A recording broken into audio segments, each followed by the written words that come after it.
এমিন সমূহের ক্ষারক ধর্মের আমরা তুলনা করব। তো তুলনা করতে গেলে আমরা এমিন গুলো ক্ষারক সেটা কে বলেছে সেই ধারণাটা আমাদের নিতে হবে। লুইস নামের একজন বিজ্ঞানী, সে বলেছে যে সকল রাসায়নিক সত্তা, এই সত্তা মানে হচ্ছে অণু বা পরমাণু বা আয়ন, এগুলো হতে পারে, নিঃসঙ্গ ইলেকট্রন জোড় অন্য পদার্থকে প্রদান করে তাদেরকে বলা হচ্ছে ক্ষারক। হ্যাঁ, যারা প্রদান করে তাদের ক্ষারক বলে, তাদের ক্ষারক বলে,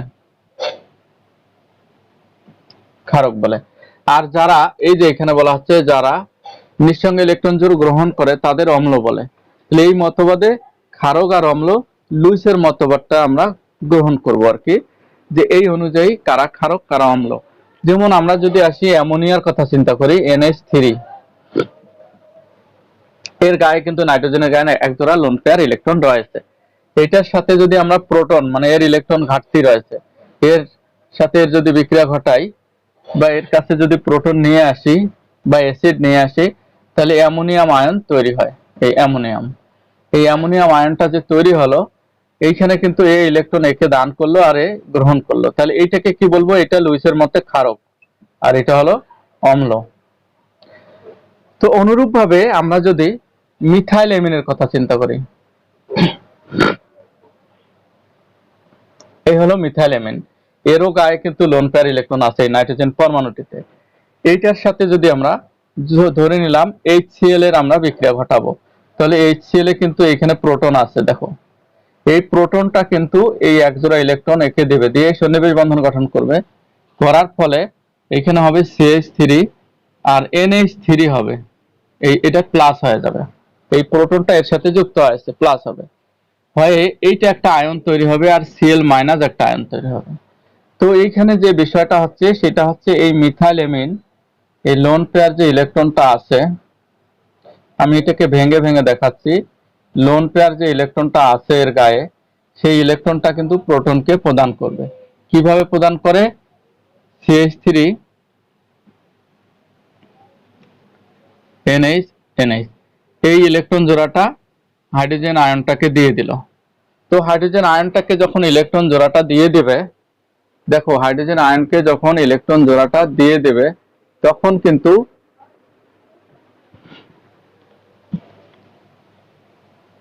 তখন একটা সন্নিবেশ বন্ধন গঠন হবে। তো এই বন্ধনের ইলেকট্রন কিন্তু এর কাছে একটা চলে যাওয়াতে এর প্লাস আর থাকবে না, আর এর ইলেকট্রনটা যেহেতু এর কাছে চলে যাচ্ছে, নাইট্রোজেনের ইলেকট্রনটা হাইড্রোজেনের কাছে চলে যাচ্ছে, ফলে নাইট্রোজেনটা প্লাস হচ্ছে, এই যে প্লাসটা আমি এখানে দেখাইছি, এই যে নাইট্রোজেন প্লাস। তো অ্যামিন সমূহ এইভাবে নিঃসঙ্গ ইলেকট্রন জোড় প্রদানের মাধ্যমে ক্ষারক ধর্ম দেখাতে পারে। তবে যে অ্যামিনটি এই নিঃসঙ্গ ইলেকট্রন জোড়কে যত সহজে প্রদান করতে পারবে কোনো প্রোটনকে বা অন্য কোনো রাসায়নিক সত্তাকে, সেই অ্যামিনটি তত বেশি ক্ষারক ধর্ম প্রদর্শন করবে। এখন কোন অ্যামিনটি কত বেশি নিঃসঙ্গ ইলেকট্রন জোড় সহজে প্রদান করতে পারে তার ধর্মের তুলনা আমরা আলোচনা করব। যে ক্ষারক ইলেকট্রন জোড় মানে নিঃসঙ্গ ইলেকট্রন জোড় প্রদানের ক্ষমতা যত বেশি রাখে, হ্যাঁ, প্রদানের ক্ষমতা যত বেশি দেখায়, সেটি তত বেশি ক্ষারীয় না অম্লীয় হবে বলতো?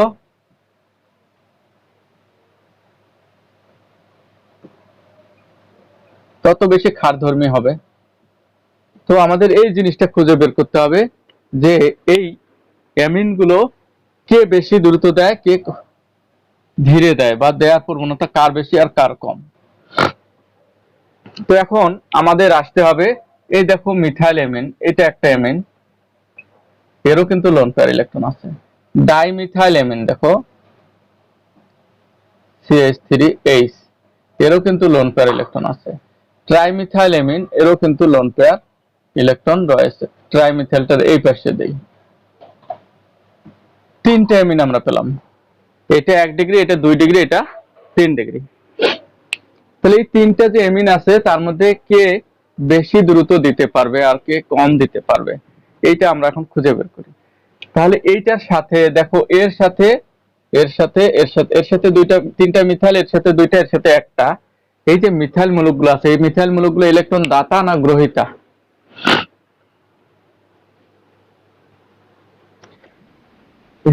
ইলেকট্রন দাতা গ্রুপ। তাহলে মিথাইল মূলকগুলো ইলেকট্রন দাতা গ্রুপ। ভালো করে দেখো, তাহলে এর কাছে দাতা গ্রুপ কয়টি?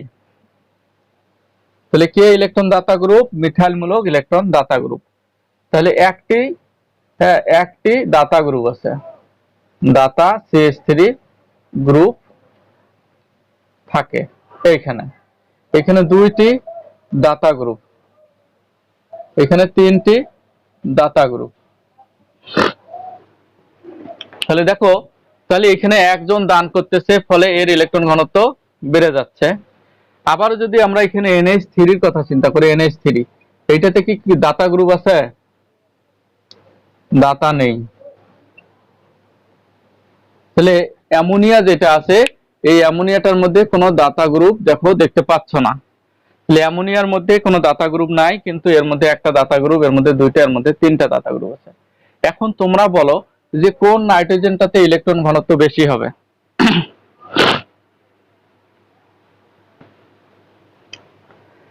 সবচেয়ে বেশি নাইট্রোজেন ঘনত্ব কোনটাতে হবে? এইটাতে। তাহলে এইখানে কিন্তু এর যে ইলেকট্রন ঘনত্ব আছে, সে যেটা আছে সেটা অরিজিনাল।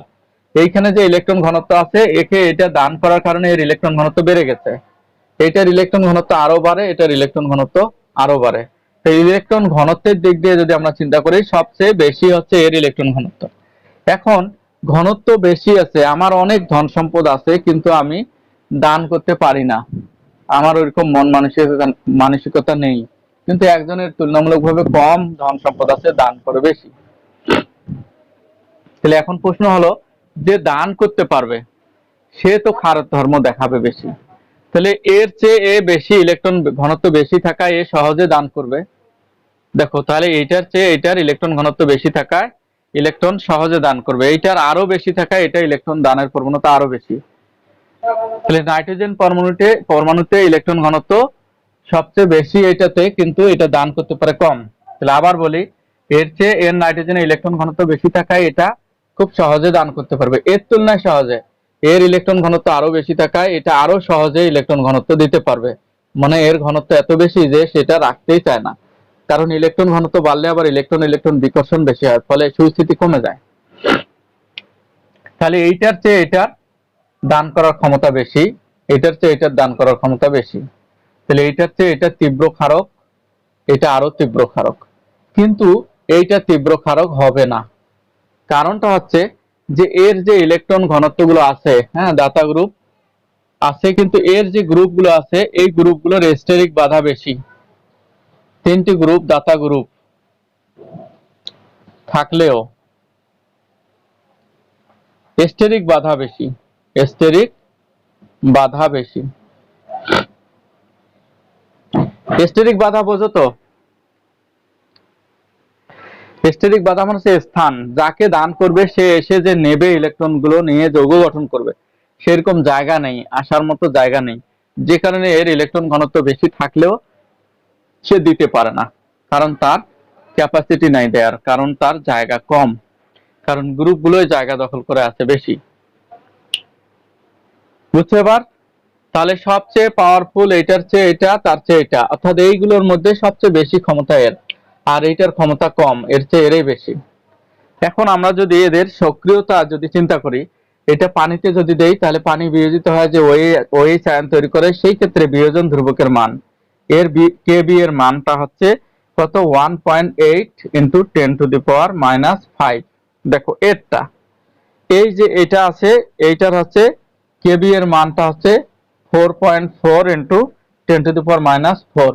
এর যে কেবি এর মানটা আছে সেটা হচ্ছে 6.0 ইন্টু 10⁻⁴। আর এর কেবি এর মানটা হচ্ছে 0.6 10⁻⁴। এখন এইটা দেখেই তোমরা হয়তো বলতে পারবা, যার কেবি এর মান যত বেশি সেটার তীব্রতাও তত বেশি। তাহলে এইটার চেয়ে এইটার মান কিন্তু বেশি, দেখো এটা 5, এটা 4 আছে মাইনাস, তাহলে এটার চেয়ে এটার মান বেশি, সুতরাং এটার তীব্রতা বেশি। এটার চেয়ে এটার মান বেশি না কম?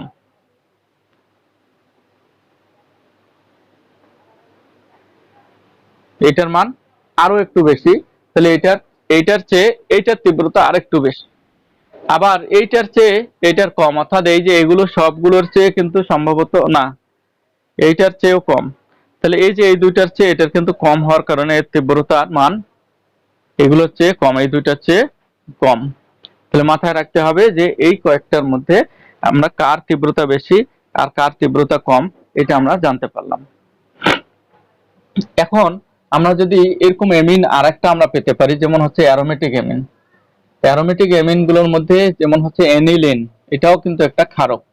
এনিলিনের কথা যদি আমরা চিন্তা করি, এই NH2 এরও কিন্তু লোন পেয়ার ইলেকট্রন দেওয়া আছে, তাহলে এটাও ক্ষারক ধর্ম দেখায়। কিন্তু দুঃখের বিষয় যে এই গ্রুপটা হচ্ছে, এই যে এই গ্রুপটা ফিনাইল গ্রুপ, এই গ্রুপটি ইলেকট্রন গ্রহিতা গ্রুপ। হ্যাঁ, ইলেকট্রন গ্রহিতা গ্রুপ, অর্থাৎ নাইট্রোজেনের হ্যাঁ ইলেকট্রন জোড় এলপি মানে লোন পেয়ার ইলেকট্রন জোড় এই যে চক্রের দিকে আসে, এসে কিসে অংশগ্রহণ করতে পারে, এই দিকে আসে, অর্থাৎ ফিনাইল বেনজিন চক্রের দিকে আসে। হ্যাঁ, বেনজিন চক্রে আসে এবং রেজোনেন্সে অংশগ্রহণ করে, রেজোনেন্সে অংশ নেয়। ফলে এর ইলেকট্রন পাওয়া খুব কঠিন আর কি। এর লোন পেয়ার ইলেকট্রন নামে আছে, কিন্তু ইলেকট্রন গুলো সবসময় এর দখলেই থাকে, নেয়। ফলে এই যে লোন পেয়ার এলপি হ্যাঁ ইলেকট্রন প্রাপ্তি সহজ নয়। তাই এর ক্ষারক ধর্ম কি হবে? ক্ষারক ধর্ম কম। অর্থাৎ এই যে এতক্ষণ যেগুলো বললাম সেগুলোর চেয়ে সবচেয়ে কম হচ্ছে এর। আর এর কেবি এর মানটা এত কম, কেবি এর মানটা হচ্ছে খুবই কম, যেটা হচ্ছে 4.1 ইন্টু 10⁻⁻10। দেখো কত কম। তাহলে এতক্ষণ যে ক্ষারকগুলোর কথা বলছি সেই ক্ষারকগুলোর মধ্যে সবচেয়ে জহিব মানে দুর্বল ক্ষারক হচ্ছে এটা।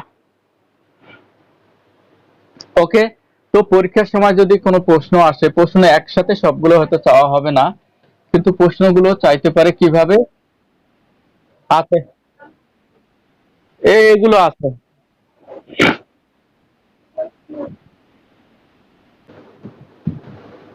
তাহলে পরীক্ষায় আসলে প্রশ্ন যেটা আসতে পারে সেটা হচ্ছে অ্যামোনিয়া অপেক্ষা মিথাইল অধিক ক্ষারধর্মী কেন, অথবা মিথাইল অ্যামিন অপেক্ষা ডাইমিথাইল অ্যামিন অধিক ক্ষারধর্মী কেন, অ্যামোনিয়া অপেক্ষা এনিলিন ক্ষারক ধর্ম কম কেন।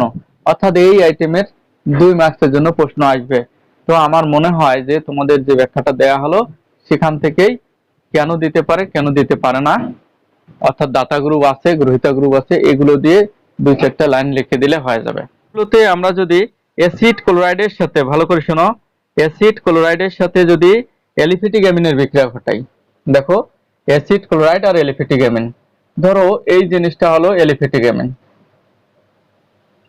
আর অ্যাসিড ক্লোরাইড হচ্ছে CH3COCl।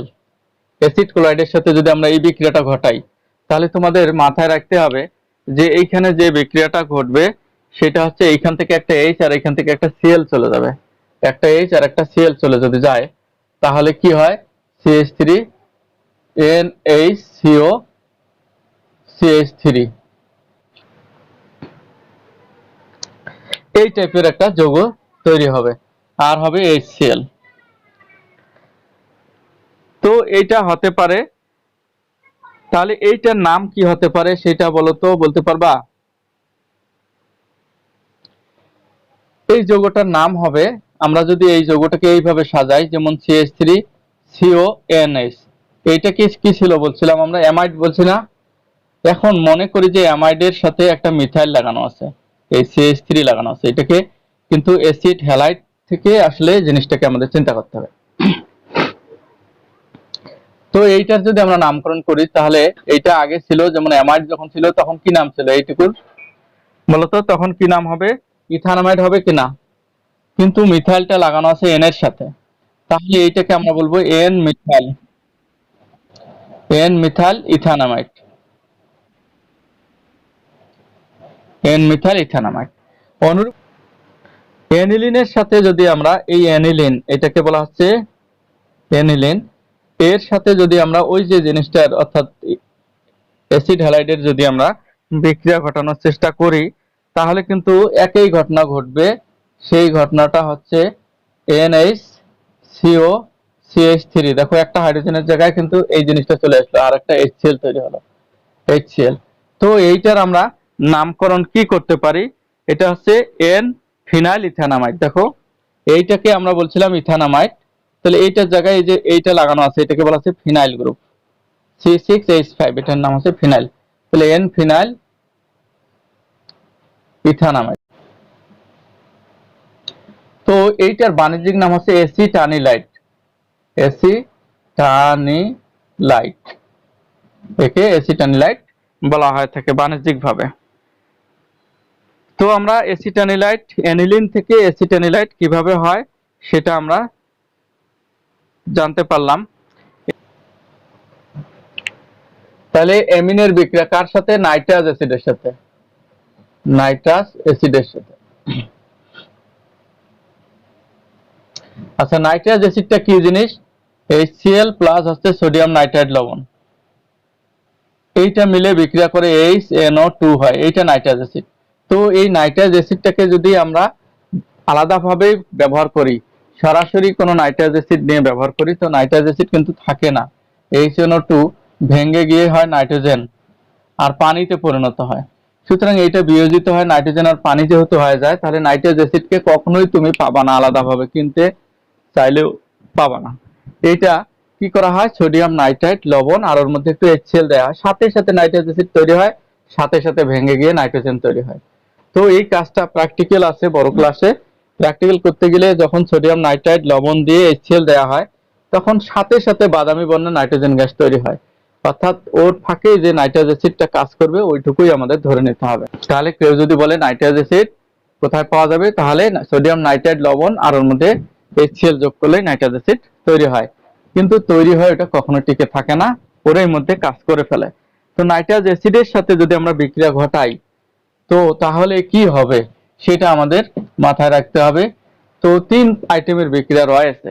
1 নম্বর বিক্রিয়া হচ্ছে যে 1 ডিগ্রি অ্যামিন যদি হয়, 1 ডিগ্রি অ্যামিন, তাহলে 1 ডিগ্রি অ্যামিনের সাথে নাইট্রাস অ্যাসিড যখন বিক্রিয়া করবে তখন যে বিষয়টা হবে মাথায় রাখতে হবে এই জিনিসগুলো, নাইট্রাস অ্যাসিড কিন্তু NH2 গ্রুপকে, ভালো করে শোনো, NH2 গ্রুপকে OH গ্রুপে পরিণত করতে পারে, অর্থাৎ প্রাইমারিকে অ্যালকোহলে পরিণত করে।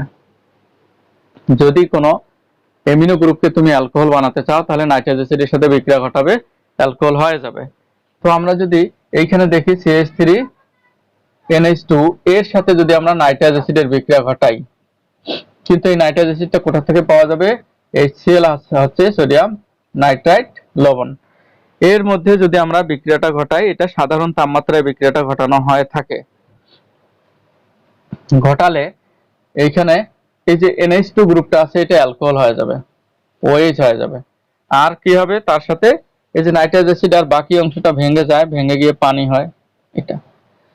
তো যে বিক্রিয়াটা পেলাম সেই ক্ষেত্রে দেখবা যে নাইট্রোজেন গ্যাস তৈরি হয়েছে।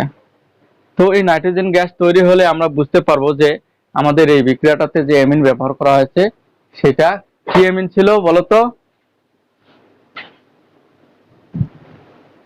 Primary amine.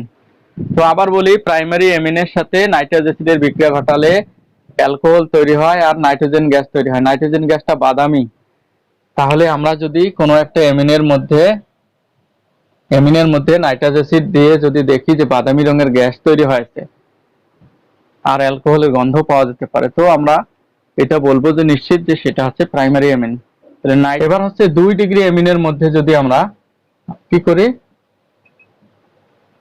নাইট্রাস অ্যাসিড যোগ করি, তাহলে 2 ডিগ্রি অ্যামিনটা হচ্ছে এই যে এই ধরনের NH, এটা হচ্ছে 2 ডিগ্রি অ্যামিন। এর সাথে যদি আমরা নাইট্রাস অ্যাসিড যোগ করি ওই একই কাহিনী, HCl আর হচ্ছে সোডিয়াম নাইট্রাইট দিতে হবে। যদি এই কাজটা আমরা করি তাহলে 2 ডিগ্রি অ্যামিনে কিন্তু নাইট্রোসো যৌগের তৈলাক্ত স্তর তৈরি হয়, নাইট্রোসো যৌগ। আবার বলি যে আমাকে যদি কোনো একটা অ্যামিন দেয় আর সেই অ্যামিনের মধ্যে যদি আমি নাইট্রাস অ্যাসিডের সাথে বিক্রিয়া ঘটাই, ঘটানোর পর যদি আমি দেখি যে তেলের মতো স্তর তৈরি হয়েছে, তাহলে বুঝতে হবে এটা 2 ডিগ্রি অ্যামিন। আর যদি বাদামি হয়, বাদামি বর্ণের গ্যাস তৈরি হয়, তাহলে 1 ডিগ্রি অ্যামিন। তাহলে আমরা 2 ডিগ্রি অ্যামিন আর 1 ডিগ্রি তৈলাক্ত স্তর, তৈলাক্ত স্তর এটা লেখা আছে তৈলাক্ত স্তর। নাই নাইট্রোসো বানান ভুল হয়ে গেছে, এটা তোমাদের হবে নাইট্রোসো অ্যামিন, নাইট্রোসো। তাহলে নাইট্রোসো অ্যামিন যৌগ এটাকে বলা হচ্ছে। এটার পুরো যদি নামকরণ করতে চাও তাহলে হচ্ছে ডাইমিথাইল নাইট্রোসো অ্যামিন, পুরো নামটা হচ্ছে ডাইমিথাইল নাইট্রোসো অ্যামিন। আর এটার যে কোনো ধরনের এনও গ্রুপযুক্ত অ্যামিন গুলো বা নাইট্রোসো অ্যামিন গুলো তেলের মতো স্তর হয়ে উপরে ভাসতে থাকে। তো তোমাদের এটা কি ক্লিয়ার? 1 ডিগ্রি আর 2 ডিগ্রি অ্যামিন আমরা কি দেখে বুঝতে পারবো? আমরা 1 ডিগ্রি অ্যামিন আর 2 ডিগ্রি অ্যামিনের সাথে আলাদা আলাদা ভাবে নাইট্রাস অ্যাসিডের যদি বিক্রিয়া ঘটাই, যদি একটাতে বাদামি বর্ণের নাইট্রোজেন গ্যাস তৈরি হয় তাহলে এটা 1 ডিগ্রি, আর যদি একটাতে তেলের মতো স্তর তৈরি হয় তাহলে সেটা 2 ডিগ্রি অ্যামিন হিসাবে আমরা ধরে নেব। এরপর হচ্ছে যদি 3 ডিগ্রি অ্যামিন হয় তাহলে কি অ্যামিন হয়? তাহলে 3 ডিগ্রি অ্যামিন, 3 ডিগ্রি অ্যামিনের সাথে যদি আমরা নাইট্রাস অ্যাসিডের বিক্রিয়া ঘটাই তাহলে কিছুই তৈরি হবে না, দেখার মতো কিছুই তৈরি হবে না। তবে যে জিনিসটা তৈরি হবে সেটা পানির মধ্যে দ্রবণীয় হয়ে থাকবে, দ্রবণীয় লবণ তৈরি হবে। তাহলে 3 ডিগ্রি অ্যামিনটা হচ্ছে এই ধরনের CH3 3N এরকম, এর সাথে HNO2 এর বিক্রিয়া ঘটায় যদি HCl প্লাস সোডিয়াম নাইট্রাইট বিক্রিয়া যদি ঘটাই তাহলে এইটা প্লাস আর এটা তো মাইনাস, এই প্লাসটা এইখানে লোন পেয়ারের সাথে যুক্ত হবে, হয় হবে ট্রাইমিথাইল NH। দেখো এটার H একটা এখানে চলে গেল, তাহলে NH, এইটার সাথে হবে নাইট্রাইট NO2। লবণটির নাম হলো ট্রাইমিথাইল অ্যামোনিয়াম নাইট্রেট লবণ। এই লবণটি পানিতে দ্রবণীয় হয়। তো যদি পানিতে এরকম দ্রবণীয় লবণ উৎপন্ন হয় তাহলে আমরা এই বিক্রিয়াটি থেকে আমরা বুঝতে পারবো যে এটি 3 ডিগ্রি অ্যামিন ছিল। ডিগ্রি অ্যামিন হচ্ছে অদ্রবণীয় তৈলের স্তর, 1 ডিগ্রি অ্যামিন বাদামি বর্ণের গ্যাস, আর 3 ডিগ্রি অ্যামিন দ্রবণীয় লবণ। এখন ধরে যেটা শিখলাম এর মাধ্যমে আমরা কি করতে পারি, যে কোনো একটি মানে কোনো একটি অ্যামিন 1 ডিগ্রি না 2 ডিগ্রি না 3 ডিগ্রি এদের মধ্যে আমরা পার্থক্য কিভাবে করব এই নাইট্রাস অ্যাসিডের বিক্রিয়া দ্বারা সেটা আমরা নির্ণয় করতে পারি। এখন অ্যানিলিন হচ্ছে একটা অ্যারোমেটিক অ্যামিন, এর সাথে যদি আমরা নাইট্রাস অ্যাসিডের বিক্রিয়া ঘটাই তাহলে এর সাথে বিক্রিয়াটা দুই ভাবে হতে পারে। হ্যাঁ, একটা হলো একটু 30 হতে 35 ডিগ্রি, 30 হতে 35 অর্থাৎ বেশি তাপমাত্রায় সেন্টিগ্রেড এ যদি আমরা অ্যানিলিনের সাথে যদি আমরা নাইট্রাস অ্যাসিডের বিক্রিয়া ঘটাই তো কাহিনী কিন্তু ওই একই HCl প্লাস সোডিয়াম নাইট্রাইট 30 হতে 35 ডিগ্রি সেন্টিগ্রেডে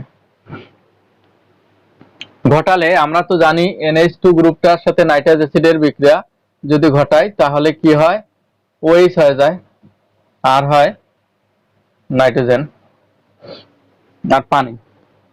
তবে যদি আমরা 5 ডিগ্রির নিচে 0 হতে 5 ডিগ্রি সেন্টিগ্রেড তাপমাত্রায় যদি বিক্রিয়াটা ঘটাই তাহলে কি হতে পারে, তখন একটু স্পেশাল একটা বিক্রিয়া ঘটে।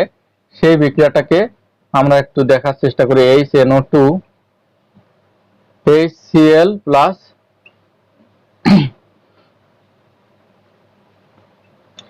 0 হতে 5 ডিগ্রি সেলসিয়াস তাপমাত্রায় যদি আমরা নাইট্রাস অ্যাসিডের বিক্রিয়া অ্যানিলিনের সাথে ঘটাই তাহলে একটা লবণ তৈরি হয়, সেই লবণটার নাম হচ্ছে ডায়াজোনিয়াম লবণ। তো এই ডায়াজোনিয়াম লবণটা এই ধরনের N ট্রিপল বন্ড N, এইটা হয় প্লাস আর এই Cl মাইনাস হচ্ছে ডাইঅ্যাজো, মানে অ্যাজো মানে নাইট্রোজেন, ডাই মানে দুইটা নাইট্রোজেন আছে এই জন্য প্লাস আছে নাইট্রোজেনের মাথায়, এই জন্য ডাইঅ্যাজোনিয়াম ক্লোরাইড লবণ। তাহলে ডায়াজোনিয়াম ক্লোরাইড এই লবণটা তৈরি হবে। তো ডায়াজোনিয়াম ক্লোরাইড লবণ কিভাবে তৈরি করা যায় সেটা তোমাদের দেখানো হলো। এখন এই লবণটাকে ডায়াজোনিয়াম লবণটাকে কিন্তু আমরা এইভাবেও শর্টকাট আমরা লিখতে পারি N2 প্লাস Cl মাইনাস। এটা কিন্তু একটা আয়নিক অবস্থায় থাকে, যেমন এই অংশটা কিন্তু ডায়াজোনিয়াম অংশটা হচ্ছে ক্যাটায়ন আর ক্লোরাইড অংশটা হচ্ছে অ্যানায়ন। তাহলে এইটাকে বলা হচ্ছে বেনজিন ডায়াজিনিয়াম ক্লোরাইড লবণ। যদি এখানে সালফেট থাকতো তাহলে বেনজিন ডায়াজিনিয়াম সালফেট, ব্রোমাইড থাকলে বেনজিন ডায়াজিনিয়াম ব্রোমাইড। তাহলে এরকম বিভিন্ন ধরনের, সেই ক্ষেত্রে কিন্তু এখানে HCl এর জায়গায় HBr বা অন্য অ্যাসিড ব্যবহার করতে হবে। তো দুইটা থাকুক আর চারটা থাকুক, এই দিকের ইলেকট্রন গুলো কিন্তু এইখানে দ্বিবন্ধনী গঠনের জন্য আসে। যখন এখানে আসে তখন এখানকার পাই বন্ধন ভেঙে এখানে রেজোনেন্সে অংশগ্রহণ করে। তাহলে এই রেজোনেন্সে অংশগ্রহণ করার মাধ্যমে এই আয়নটির সুস্থিতি টিকে থাকে বেশি সময়। যেহেতু রেজোনেন্স, যার রেজোনেন্স আছে তার সুস্থিতি বেশি হয়, তাহলে এই আয়নটার সুস্থিতি রেজোনেন্সের কারণে বেশি সময় টিকে থাকে। আর এই বেশি সময় টিকে থাকার কারণে এই আয়নটির অস্তিত্ব রয়েছে। কিন্তু যদি প্রাইমারি অ্যামিন না এলিফ্যাটিক অ্যামিন হয়, তাহলে তার ক্ষেত্রে যদি এরকম তৈরি হয় তার মধ্যে এটার স্থায়িত্ব থাকবে না, সঙ্গে সঙ্গে ভেঙে যাবে, কারণ ওর মধ্যে রেজোনেন্স নাই। যে কারণে হচ্ছে প্রাইমারি অ্যামিন গুলো না এলিফ্যাটিক অ্যামিন গুলো অর্থাৎ ডায়াজিনিয়াম লবণ গঠন করতে পারে না, কিন্তু অ্যারোমেটিক অ্যামিন গুলো ডায়াজিনিয়াম লবণ গঠন করার সম্ভাবনা রয়েছে। অ্যামিন শনাক্ত। তো আমরা যে অ্যামিনটা শনাক্তকরণ জানতে পারবো, 1 ডিগ্রি 2 ডিগ্রি 3 ডিগ্রি অ্যামিন কিন্তু আমরা পার্থক্য শিখে গেছি। এটা হচ্ছে প্রাইমারি অ্যামিন বা 1 ডিগ্রি অ্যামিন। হ্যাঁ, তাহলে এটাকে আমরা শনাক্ত করতে পারবো 1 ডিগ্রি অ্যামিন শনাক্তকরণ। এটা হচ্ছে কার্বিল অ্যামিন পরীক্ষা বলে একটা পরীক্ষা আছে, কার্বিল অ্যামিন পরীক্ষা। এটা কিন্তু তোমাদের কোনো এক জায়গায় পড়াইছি, মনে আছে? হ্যাঁ, তাহলে প্রাইমারি অ্যামিনের সাথে যে কোনো প্রাইমারি অ্যামিন, সেটা হতে পারে অ্যালিফ্যাটিক বা অ্যারোমেটিক, প্রাইমারি অ্যামিনের সাথে যদি আমরা ক্লোরোফর্ম যোগ করি আর যদি আমরা অ্যালকোহলীয় ক্ষার যোগ করি, পটাশিয়াম হাইড্রোক্সাইড, এটা কিন্তু অ্যালকোহলীয়, যোগ করে একটু যদি হালকা তাপ দেই, মোটামুটি 60 ডিগ্রি সেলসিয়াস তাপের মধ্যে হয়ে যায়, 60 থেকে 70 তাপ দিলে কিন্তু এই যে NH2 গ্রুপটা কি হয়, CN গ্রুপে NC গ্রুপে পরিণত হয়, NC NC গ্রুপে পরিণত হয়। সেই সাথে যেটা তৈরি হবে পটাশিয়াম ক্লোরাইড আর হবে পানি, অর্থাৎ এই ধরনের যৌগ তৈরি হয়। তাহলে এই যে NC যে গ্রুপটা তৈরি হলো, সেই NC গ্রুপটার নামে হচ্ছে কিন্তু কার্বিলেমিন। তো এইটার যদি আমরা NC কে আইসোসায়ানাইড বলা হয়, এটাকে আমরা মিথাইল আইসোসায়ানাইড বলতে পারি, মিথাইল আইসোসায়ানাইড, মিথাইল আইসোসায়ানাইড আমরা বলবো। আর NC গ্রুপ যুক্ত এই যৌগগুলোর নামে কার্বিলেমিন। কার্বিলেমিন কোনো নির্দিষ্ট যৌগের নাম না, এটা একটা গোষ্ঠীর নাম। তাহলে একে মিথাইল কার্বিলেমিনও বলা হয়, এটাকে মিথাইল কার্বিলেমিন, কার্বিলেমিন। তাহলে একে মিথাইল কার্বিলেমিনও বলা হয় থাকে। এইটার গন্ধ কি সুন্দর গন্ধ না দুর্গন্ধযুক্ত বা উগ্র গন্ধ, উগ্র গন্ধ, বমি তৈরি হওয়ার মতো গন্ধ। তাহলে আমরা যদি প্রাইমারি অ্যামিনের সাথে ক্লোরোফর্ম আর ক্ষার যোগ করে একটু তাপ দেই, তাহলে যদি মনে করো যে উগ্র বা বমি তৈরি হওয়ার মতো গন্ধ তৈরি হচ্ছে, তার মানে বুঝতে হবে কার্বিলেমিন নামের যে যৌগটা সেটা তৈরি হয়েছে। ফলে আমরা নিশ্চিত হতে পারবো যে সেটা প্রাইমারি অ্যামিন ছিল। অনুরূপভাবে আমরা কিন্তু আরো অন্য বিক্রিয়া, অন্য যৌগ দেখতে পারি, যেমন হচ্ছে এনিলিনও কিন্তু একটা প্রাইমারি অ্যামিন। তাহলে এর সাথেও যদি আমরা আমরা ওই ক্লোরোফর্ম আর হচ্ছে ক্ষার যোগ করি, অ্যালকোহলীয়, অ্যালকোহলীয় যদি ক্ষার যোগ করি, একটু তাপ দেই, তাহলে কিন্তু তৈরি যেটা হবে সেটা কিন্তু হবে NC আর হবে KCl প্লাস পানি। তো এই যৌগটার নাম কি হবে? এটার নাম হবে ফিনাইল আইসোসায়ানাইড, ফিনাইল আইসোসায়ানাইড বা ফিনাইল কার্বিলেমিন।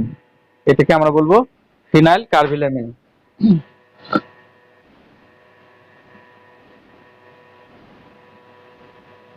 ফেমিন বানানটা এরকম হওয়া উচিত, আমি দিয়েছি। হ্যাঁ, তাহলে ফিনাইল কার্বিলেমিন, এইটার গন্ধ বোধহয় সুন্দর হবে, তাই না? নাকি এটারও গন্ধ দুর্গন্ধযুক্ত? হ্যাঁ, এটাও দুর্গন্ধযুক্ত যৌগ হবে। তাহলে এরকম দুর্গন্ধ শুকে আমরা বলতে পারবো যে যৌগটা প্রাইমারি অ্যামিন। তাহলে এই পরীক্ষা দ্বারা প্রাইমারি অ্যামিন শনাক্তকরণ করা। এটা তো অ্যানিলিন নাম, অ্যানিলিনের সাথে যদি ব্রোমিনের জলীয় দ্রবণ যোগ করি, এটা কিন্তু সক্রিয়কারী গ্রুপ, অর্থাৎ এর লোন পেয়ার ইলেকট্রন বেনজিনের দিকে চলে আসে, আসার কারণে এটার ইলেকট্রন ঘনত্ব বেড়ে যায়। ইলেকট্রন ঘনত্ব বেড়ে গেলে এটা সক্রিয়কারী গ্রুপ। তাহলে এটা এত বেশি সক্রিয় হয় যে এর মধ্যে ব্রোমিন পানি যোগ করলে একসাথে অর্থ এবং প্যারা সবগুলো অবস্থানে কিন্তু ব্রোমিন প্রবেশ করবে। এই যে ব্রোমিন ব্রোমিন ব্রোমিন, তিন জায়গায় ব্রোমিন প্রবেশ করবে, আর হবে 3 অণু HBr। তো এইটাকে বলা হচ্ছে 2,4,6 try bromo aniline. 2,4,6 try bromo aniline, এবং এটা সাদা অধক্ষেপ তৈরি হবে, সাদা অধক্ষেপ।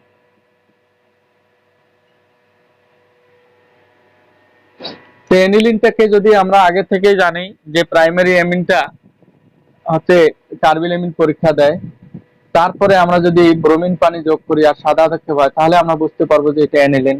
তাহলে অ্যানিলিনকেও কিন্তু আমরা এটা এই পরীক্ষা দ্বারা শনাক্ত করতে পারি। অর্থাৎ এমিনো যৌগগুলোকে যদি আমরা জারিত করি, এমিনো যৌগকে যদি আমরা জারিত করি, সেই জারণটা কিসের মাধ্যমে হবে? যদি আমরা অম্লীয় পটাশিয়াম পারম্যাঙ্গানেট দ্বারা জারণ ঘটাই। KMnO4 প্লাস সালফিউরিক অ্যাসিড, অম্লীয়, ক্ষারীয় এরকম হতে পারে, নিরপেক্ষ বিভিন্ন আইটেমের জারণ হতে পারে। অ্যাসিড দ্বারা যদি আমরা জারণ ঘটাই, CH3 CH2 NH2, এই যে এই জিনিসটা, এইটাকে যদি আমরা জারণ ঘটাই, তাহলে এইখান থেকে কিন্তু জায়মান অক্সিজেন তৈরি হয়। তো এই জায়মান অক্সিজেনটা হচ্ছে KMnO4 আর হচ্ছে সালফিউরিক অ্যাসিডের দ্বারা যদি জারণ ঘটাই, তো যে জায়মান অক্সিজেনটা তৈরি হবে সেটা কি করবে? এইখান থেকে হাইড্রোজেনকে বের করে নিয়ে চলে যাবে। হাইড্রোজেনকে যে বের করে নিয়ে গিয়ে পানি তৈরি করবে। তো হাইড্রোজেন যদি এখান থেকে একটা আর এখান থেকে একটা বের হয়ে যায়, তাহলে CH3 NH ডাবল বন্ড, এইটা ভুল হয়ে গেল, এটা হচ্ছে CH ডাবল বন্ড NH, এই এরকম একটা যৌগ তৈরি হবে। সেই সাথে কিন্তু এক অণু পানিও তৈরি হবে। এইবার আমরা এইটাকে যদি জারণ ঘটাই, পাশে কি জায়গা আছে? হ্যাঁ, তো ওইটাকে যদি আবারও ওই জারণ ঘটাই আমরা, তো যে পানির অণুটা তৈরি হয়েছিল সেই পানির অণুটাই আবার বিক্রিয়া অংশগ্রহণ করবে। এখানে না দেখে আমি তাহলে এখানে দেখাচ্ছি, ওই পানির যে অণুটা তৈরি হয়েছিল সেই পানির অণুটাই আবারও এখানে অম্লীয় মাধ্যমে, তাহলে প্রথমে কি হবে? এই যৌগটা এর দ্বারা জারিত হবে এবং এক অণু পানিও তৈরি হবে। সেই পানির অণুটাই আবার অ্যাসিডের হাইড্রোজেন আয়নের সাথে যুক্ত হয়ে এর মধ্যে যুক্ত হয়, এরকম ধরনের যৌগ তৈরি করবে।